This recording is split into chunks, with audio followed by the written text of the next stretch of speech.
Hey everyone, and welcome back to Country Music Made Me. Thank you so much for joining us once again. As always, please make sure you are liking, sharing, following, subscribing to us on whatever streaming service you are listening on. You can leave us a review, a rating, tell your friends, your family, your neighbors to come on over and have a listen. That support is huge. Today we're sitting down with Niko Moon. Now, he made an impact in 2019 with the release of his debut single, Good Time. But it was actually 10 years before that he started to make an impact in country music. That's when he started to write with the Zac Brown Band. Now, over those 10 years, he helped to pen 5 number-one singles as well as many others. Now, coming close to 2019, he decided the time was right to jump into a solo career. And so that's what he did. In 2020, he released his debut EP. And in August of this year, he has released his debut album, and he is ready for bigger and better things. So please enjoy our conversation with Niko Moon.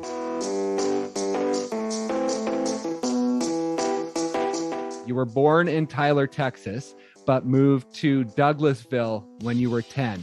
Now, that is a short drive away from Atlanta, where there was a lot of hip hop going on at the time, and still is. And then also down the road the other way, you had Noonan, where you had the country scene. You had Alan Jackson in that area. I believe Travis Tritt was someone that you mentioned you used to see in the community even out there. And so before you moved to Douglasville, did you have a passion for music then, or was it not until you moved and had those two influences sort of colliding in your hometown that it really started to take over? Yeah, I've always loved music from day one. Both my parents are musicians. And so I was raised in a home that really nurtured the love of music and also like how to make music, how to create a song. So I was very fortunate in that way. And I know that some of your first memories were of your parents sitting in the living room, just sitting on the floor, facing each other and writing together. And so has writing just always been within you? Do you remember a time where you started to sort of love it, or has it always just been there for you because that is what they did? Yeah, I've always loved it, man. I've loved it since day one, but I never wrote songs until I learned how to play instruments. I wanted to, and sometimes I would like write little things down, like I guess kind of poetry, but when I learned how to play, I learned how to play drums first when I was like 10. But then when I was 15, I learned how to play guitar, and pretty much immediately I started writing songs within the first week or two of learning how to play guitar. So I was off to the races. I was never really interested in wanting to learn how to like shred a solo or something. I was way more interested in writing a song. I read that your dad's guitar was sort of off limits, but you grabbed it anyways and started playing. Is that true? Yeah, it was a don't touch the guitar type of house, because I didn't know how to play guitar. I was just a kid. So I get it. Those things are expensive and they're also really delicate. The wood on the guitar is really thin. They can get broke so easy. And so, he knew that I didn't know how to play what I was doing around one. So he didn't want me accidentally breaking his guitar, which he cared about a lot, but I caught the bug and I want to learn how to play. He told me he'd get me one for Christmas, but I couldn't wait that long. That was 6 months from then. So, once I get the bug for something to want to learn something, I gotta get to it right then and there. And so when you picked up the guitar, how was the feeling different from that of when you were banging on the drums? Yeah, it was real different, because there's actually like melodic things happening with the guitar that a drum can't do. I could actually write to it. My dad's right-handed, I'm left-handed. So that, it's the only thing I do right-handed is play guitar, but it never felt weird to me because I've only ever played a right-handed guitar. So as I was learning, I just figured it out, But yeah, as soon as I learned my first 3 chords, which are probably the same 3 chords everybody else learns, which is G, C, and D, I was off to the races, man. I was writing songs about girls that was breaking up with me at school, and I was going to ask what the songs were like back then, and if you still have any like pieces of notes at your parents of songs that you wrote back then. Man, I'm terrible about holding on to things. I'd lose my head if it wasn't connected to my neck. So I don't have nothing but I can probably make a pretty good guesstimation that it was probably highly emotional and and involving love and breaking up and all that type of stuff. This what everybody at 15 years old is concerned with. Yeah, exactly. Exactly. And then after high school, before that, you kind of moved into sports, right? And then going into college, you got a scholarship. Was it track in college? Yeah, so I ran all through middle school and high school, and I won state in high school in track, and got a full scholarship to college for it. So um, that was like the other thing that I did. I was known at school as that kid that runs. I was when like, especially back then, everybody be like, run, Forrest, that was me. So I didn't really tell nobody I was doing music or anything like that. That was more of a private thing because I was pretty insecure about it. And, Okay. so I just did it at home. Okay. Then when I got to college, I started becoming hyper obsessed with music to the point that I wasn't going to class anymore. I would just stay in my dorm room and learn songs learn how to play songs that I loved and writing and I literally just didn't go to school basically. Yeah. What did you have? A 0.2 GPA, was it? Yeah, it was something like that. It was in the O's for sure. And so they were like, at the end of the year, they're like, you got to go. You know that, right? And I was like, yeah, I know. But at that point, I didn't care. I wasn't really interested in school, and I wasn't interested in anything other than music, really. So I went home. I got a job doing construction back in my hometown, and I started playing gigs and would play bars at night and work construction during the days. And yeah, that was my life. And so was it always country music, even back then when you were playing the bars? Was it mostly, I mean, it was probably mostly covers you were playing, but was it mostly Yeah, country music that you were playing? yeah, it's mostly country. Yeah, I would do like Allman Brothers and things that were kind of like Southern rock and Leonard Skinner and stuff like that too. You know, or I would take a pop song or a hip hop song and remix it and like do it in a country way. But I've always been, I'm a country artist. I've always have been. So it's just what feels natural to me. And is that a big part of the influence of your parents? Yeah, they were listening to everything, but they were especially listening to like a lot of singer songwriters, but that were almost what we would call now Americana. Oh, okay. So like Nancy Griffith and uh, um, John Prine and Chris Christopherson and those type of artists, was the ones the Eagles, a lot of Eagles in the house. So yeah, they had great taste in music. So but yeah, it was always country esque, I guess you would say. And what was your sound back then when you first started playing the bars? Did you have the same sound you have now, or were you more to the countryside and having more of a country twang? It was basically what I'm doing now. It was just 10 years ago, I was doing what I'm doing now. And I always just want to be a part of music any way I could, man. I just love music so much. And to me, it was just more important that I was doing music than exactly what the job was, Right. whether it was Yeah. producer or engineer, or songwriter, or artist. And the songwriting door opened up for me first. Yeah, And so I ran through exactly. that door as fast as I could. And I was happy to do it. And I've had a blast being a full-time songwriter for a while now. But I always felt like an artist, even though I was full-time songwriting. And it was just a matter of finding the right time to do my thing and show everybody the way I hear country music. And now's that time. I saw that there were two venues, I think, that seemed to mean something within your journey. There was the Dixie Tavern on Wednesday nights, and then there was the Mansion, where I believe is where you met Zac Brown. Are those two venues that meant something for you during those bar days?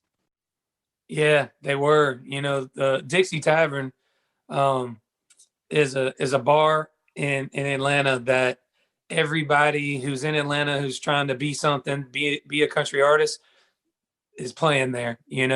And I used to go up there on Wednesday nights because Zac Brown Band was the house band there on Wednesdays before they got big or anything. And so I'd go up there and watch them play, and they were just so good, so phenomenal. And I was such a fan of them before I ever even met Zac. uh, I would just go up there and watch them. They were just like a local thing, you know. And then I got booked to play the Mansion in Carrollton, Georgia, which is where the University of West Georgia is. And Zac got booked to play there too, but he was playing there solo acoustic, just him. Oh, And I okay. opened up for him, and we met that night, and he dug what I was doing. And you know, I was already like a big fan of what he did, and so he was like, "Hey, man, you want to write some time?" And I was like, "Sure." And that started a really long, really cool collaborative friendship between us, and we've written a bunch of songs together, and it's been great. And was that a pretty quick connection for you in not Yeah, it was only immediate. his connection, but also had you thought about the songwriting route up to that point? No, I was, I was just focused on writing songs for myself. I never really, to be honest, even really knew that you could do that. I didn't know it was a job. I didn't know it was a thing. I was pretty ignorant to the goings on, I guess, of like music business, but he just wanted to write songs, and I thought that was cool. And if whether he wanted to record the song or I wanted to record it, it didn't matter to me. I just was having fun writing songs with my friend. And he cut some of those songs and they became big hits. And then I realized, oh, this could be a thing. Like I could do this like for a living, and I did for a long time. And then eventually decided I wanted to move to Nashville and take a swing at writing songs for other artists. So I moved up here and started getting cuts with Morgan Wallen and Dierks Bentley and Rascal Flatts and other artists, and things took off. So it's been great. And then eventually, I was like, you know, it's time. I've always felt like an artist. It's time for me to do my thing and make an album and like put out music and see what people think. And was there ever a time when you were in that stretch with Zac that you felt like it might never happen? Like you were kind of stuck in this routine of being a writer and that you wanted to get out of it? Or were you just enjoying that ride and knew at some point it would happen, but you weren't focused on trying to push it too hard? I thought that it might not happen, but I'm real big on life, letting life do what it does, and being grateful for what you got, And I was like, hey, maybe life wants me to be a songwriter. And I love writing songs for other artists and like helping them fully realize themselves as an artist and helping them become the best that they can be. Like I get so much joy out of doing that. Uh, so yeah, but yeah, there was a certain point where it's just like, hey, I got the time, and I've been grateful enough to have learned a lot on how to produce music, how to engineer music, how to write songs, and so I knew I could do it myself. So I was talking to my wife one night, and I was like, hey, how about we write all the songs together? And so we did. Me and my wife wrote everything together, and I pulled in one of my best friends, Josh, to produce the music with me. I wanted to produce it together with him, and it was a lot of fun. We spent 2 years making this album, and now it's coming out in a few days, and I'm just so excited for everybody to hear it. Yeah, that's awesome. And let's talk about, it was 2012 when FGL released Cruise, and it's kind of pegged as the moment that the pop world started to drift into country. And even with you writing with Zac, you guys had popular tracks that you wrote together. And so coming in to creating your own music and what you wanted that sound to be, were you confident that your sound could find a place in Nashville? Or was there still some nerves there because you were bringing that poppier sound with your music? You never know until you put it out there if it's going to be accepted or not.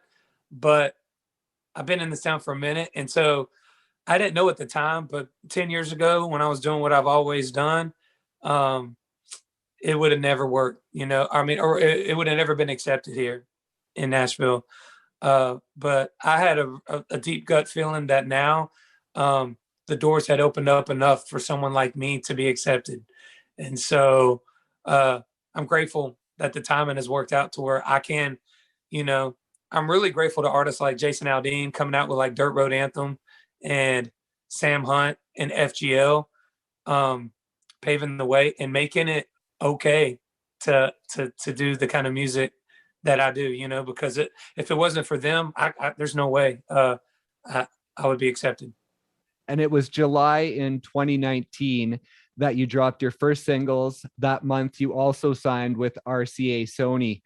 And so, what was the feeling during that month? Was that the realization of that dream of becoming an artist finally coming true? That was a big month, man. You know, I didn't tell anybody I was making an album. Me and my wife and Josh, we just started doing it here at the studio right here. And once we got about 7 songs in, is when I went and I met with Sony and different people around town, and like everything started taking off. And so it had, because the music was already done, because Good Time was already recorded and done, things went really fast. You know, like I got a record deal and I got a manager and I got a booking agent, and I was on the radio like in a matter of weeks. And I was just like, whoa, like, it went fast, you know? And with Good Time, now looking at your social media, it looks like the timeline goes, you released it as a single in July 2019. It went to radio in March of 2020, and then it hit number one in March of 2021. Is that the timeline of how that song developed? Yeah. Well, when you say when it first came out in 2019, it went to radio on Sirius at that exact same time. Oh, okay. So it went up, and then it went to FM radio in March of 2020. And then March of 2021 is when it went number one. So it's been quite the path for the song. And then I wrote the song a good bit before it came out. So. Yeah, I was going to ask you that. Like you have said that you wrote that song like 3 years before you recorded it. And so I was going to ask you what that entire journey was like with that song and how that felt all the way along. Yeah, well, when I originally wrote it, I was a full-time songwriter. And so I wrote the song and then I pitched it to pretty much everybody in town, and no one wanted it. Like nobody, not even kind of wanted it. Like, not even thought about wanting it. But this is, I think, a big lesson. I think, like, if anybody's listening right now who has any interest in wanting to be an artist one day or right now, you know, to trust yourself and listen to your gut. And no matter what people say, you know, in my heart, I knew it was a special song, and I knew that there was something to it, but no one wanted it, you know? So when it was time for me years later to record it, I played it for my wife and for Josh. They loved it. We made some tweaks to it, and then, but pretty minor tweaks. And then we released it and it went number one. So you got to listen to your heart, you know, listen to yourself. And now it went gold as well. And so going gold and going number one, are there different feelings associated with those two things, or are they pretty much the same feeling of just overwhelming excitement? Yeah, it went gold, and that was crazy just because it just kind of makes it real, you know, that like, wow, like people actually have bought the song, like for real, like 500,000 people got it, you know, and then it went platinum, and that was crazy. And now it's about to go double platinum. Oh, wow. It's been overwhelming, you know, and then going number one on country radio was just like every dream that I ever have had in my entire life of, you know, making music that really connects with people on a large scale has happened with that song. And it just makes me feel so grateful, you know, to get this opportunity to be able to make music for people. It's all I've ever wanted to do in my life. And to be able to do it is a dream come true. So I'm just hoping that, you know, my next single, which is Paradise to Me, that's just coming out the radio, that it'll connect with everybody the same way, and that people will dig it, and that they'll dig the whole album that comes out August 27th. And what has the journey over the past 2 years been like? Because as a country music fan, like Good Time comes out and you hear it everywhere. When you hear that, you just think that, oh, this guy's an established part of country music because the song resonates with you and you have that feeling. But then you realize, oh no, you know, you just kind of started this journey. And so what has that been like of having those 10 plus years of just in the background songwriting and then kicking off this solo career and having it just sort of blow up so quickly? Yeah, it's been funny because the people who don't know that I've been a songwriter, they're like, man, he's just like an overnight success. I'm like, and in my mind, I'm thinking, yeah, like a 10-year overnight success. But it's fun, man. I love both. I love doing both, and I'll continue to do both. You know, I'm still writing songs for other artists, and I've been writing with Lady A on tour with them right now a lot, and that's been awesome. And I got a song coming out with one of my favorite country artists here real soon. I can't say who it is, but Oh it's someone no. I've never had a cut with. So I'm excited for that. And and I'm doing my thing. So I love playing in both sandboxes. You know, they're just different types of sand. And Dirks Bentley recently had one of your cuts go number one, Gone. Now, what is that like compared to your own song going number one? Is there a different feeling? I guess, I mean, you've had 5 number ones with Zac as well, so that might not be a new feeling, but is it still just as exciting? Yeah, man. It's just as exciting, but it is different. It's hard to explain. It's hard to explain, but definitely very exciting, because I always like, songwriters, we're insecure by nature, and you always, every time you write a really good song, you think to yourself, is that it? Is that the last good one I'm ever going to write? And everything from here on out is going to be crap, So when a song goes number one or has success, it's like that relief of like, I still got it. And with your songwriting, I was going to ask, your style is creating upbeat music. Now, has there ever been a song that you were writing for yourself that you were like, this is it? This is a number one hit. I love it, but it's just too sad. I can't release it. No, I know that my purpose is to make feel good country music. That's what I'm supposed to do in life. So my brain doesn't even really go there when I'm writing for myself because it's not what I want to write for myself. It's it's just not what I want to do. But when it comes to writing for other artists, I love writing good sad songs for other artists. Uh, I love a good sad song. I think people think that I don't because of the music I make. They may think that I don't like a good sad song, but I do. So I write sad songs all the time for other artists. Well, you need to get those emotions out somehow, right? Yeah, yeah.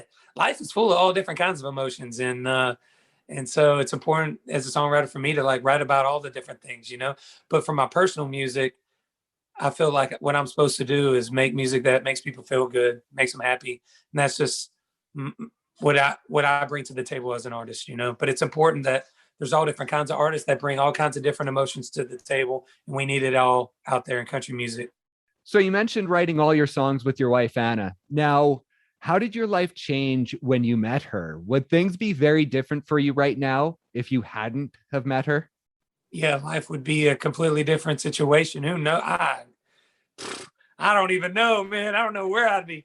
Um, yeah, she's my best friend, and she knows me better than anybody. That's why I choose to write songs with her, my songs with her, because she knows what I'm going for better than anyone, and she's just so damn good. I mean, she's a phenomenal songwriter, and yeah, she's. I like to think of it as a family thing.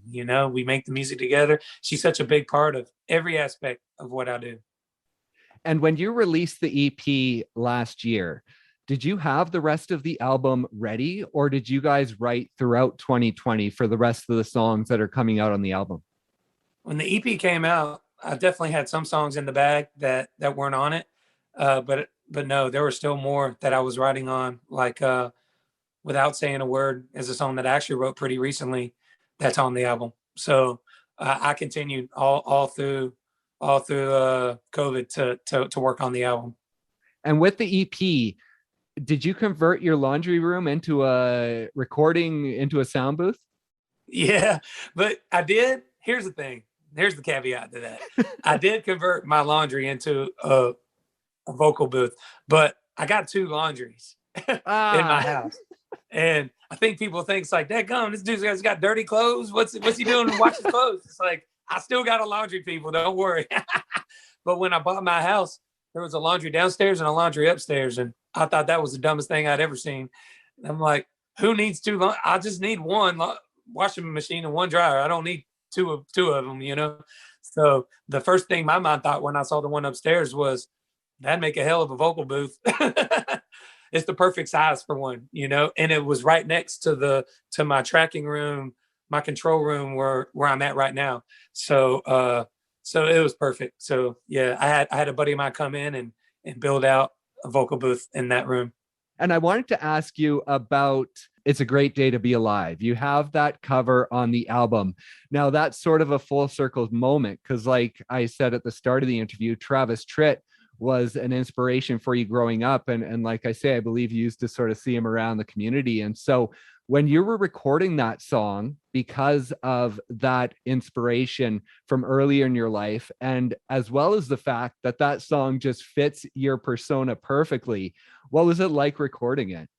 Yeah, it was awesome. I wanted to have one song on the album that was a song that influenced me and that had a big impact on my life, and me kind of reimagining it and doing it my way. And I think it's a tradition I'm going to continue. My next album, I'll pick another one that I'll do. And yeah, he lived 15 minutes from where I lived. And so he was not only one of my favorite country artists, but he was the artist that made the dream real, that here's a guy that's from where I'm from who did it. And so, it made it tangible, that I could do it too. And that's by far my favorite Travis Tritt song. I'm a big Daryl Scott fan, who's the guy that wrote the song. And so I couldn't think of a better song to kind of be that I almost call it my inspiration track on the album, and every album will have one inspiration song where I reimagine it. That's awesome. And as far as your music on this album, I've heard you talk about growing up that you really resonated with the music, but the lyrics when you were younger, you didn't necessarily understand what they were talking about and really get it. And so I was just wondering, with your music now, with the focus on lyrics versus music, is there one that you focus on more because of that upbringing that you had where you were focused more on the music, or are you focused on both the same with your own music? That's a good question. I've never been asked that question. That's a good one. Um, I focus on them equally, but at different times. So I focus on the music first and then the lyrics second, but they're of the same importance and I spend the same amount of time on them. I want people who, you're either kids, so you're not really thinking too much about the music, or maybe you're just the type of person who isn't like a big lyrical person. You listen to music because you just like the way it feels.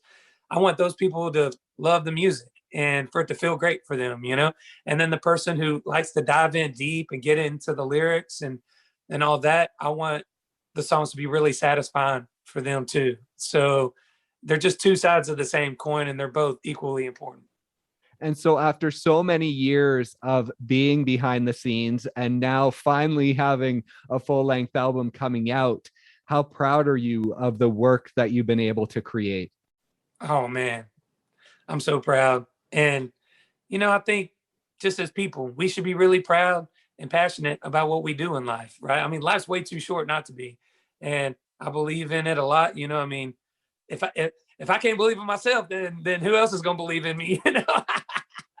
So I've put my heart and soul into this. My wife has put her heart and soul into this. And this is kind of like an album from our family to y'all's.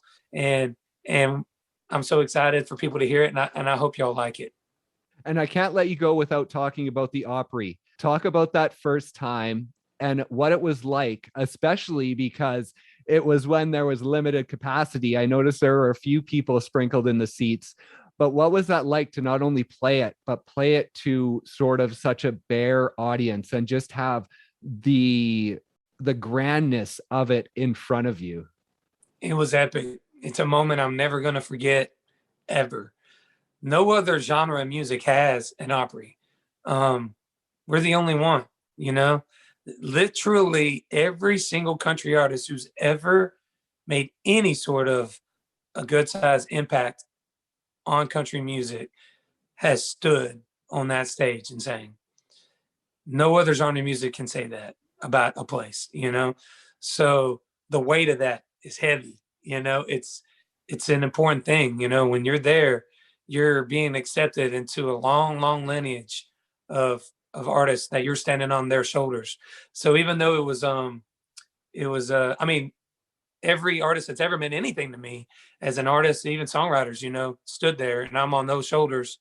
And so even though it was kind of empty crowd wise because of the restrictions on how many people could be there, it was packed with the spirit of those people. So it was an amazing feeling that I'm eternally grateful to be a part of. And that's what I was going to ask you about, the spirits of those who have been there. Is it almost a more nerve-wracking experience without an audience because you're there to imagine who is out there in the seats watching you, and it might be those spirits of the people who have played before you? Man, I played there that first time, and there was, you know, it was really limited capacity because of COVID. And then I've played there since to a packed out house, and 100% the same nervous both times. It's the same nervousness, man, because it's the circle itself that gives the nerves, you know. That circle of wood that you stand on, that everyone stood on, that's what gets the hairs standing up. I wanted to ask you about your godson because I saw a few posts on your Instagram about him throughout the years. I was just wondering what that relationship means and how you're inspiring him through your music and allowing him to sort of be a part of that. Yeah, his daddy is my best friend, and we've been boys for a really, really, really long time. And it's been beautiful watching him get married and have a child and start his own family, and then the honor to get to be, you know, his son's, to be Anders' godfather is huge. You know, it's a big thing. And I actually got a little music video, a little mini music video I'm going to be releasing really soon for one of the songs on the upcoming album that stars my godson. Oh, nice. So yeah, it's great. You know, he's a great kid, super sweet. And to be able to kind of like let him get some, you know, some environmental experiences that maybe normally wouldn't get. You know, I hope that he digs it and looks back and thinks that it was cool to be a part of some of this. That is awesome. So the album, August 27th. Now, I know every song will mean something to you, and obviously you kind of create an album with the songs in the order you want them to go. But when people pick up the album, download the album, stream the album on August 27th, what song for you would be the first song that you should listen to on that album? That's another good question. I would say, you know, I spent a long time ordering the album and trying like every possible order I could think of. And the order that it's in, I personally really like. I think it kind of takes you on a ride.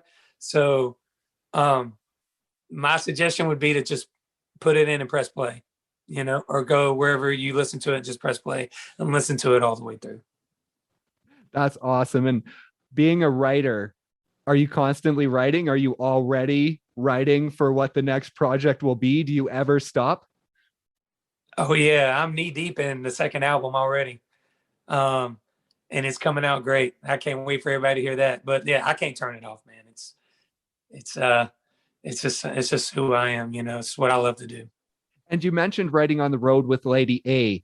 Now, you do write all of your music with your wife, but in those writing sessions with other people, if there's ideas that come up, will you write for yourself in those sessions, or do you really just focus on the artist you're writing with and you take a step away from yourself during those sessions? You know, you never know. Never say never, you know. If a song just starts feeling right, you know, you never know. And Anna's on the road with me, and so she's been writing with me with Lady A lot. So, you know, if we write a song that's for me, then that's great. You know, if we write a song for them, then that's great.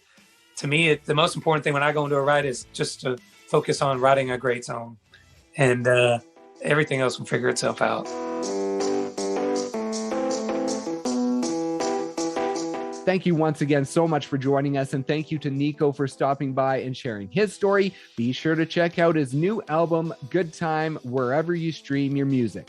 Please also make sure to like, share, follow, subscribe to us wherever you're listening, and you can also leave us a review, a rating, tell your friends, your family, your neighbors to come on over and have a listen. That support is huge. Thank you once again for listening, and we'll see you next time on Country Music Made Me.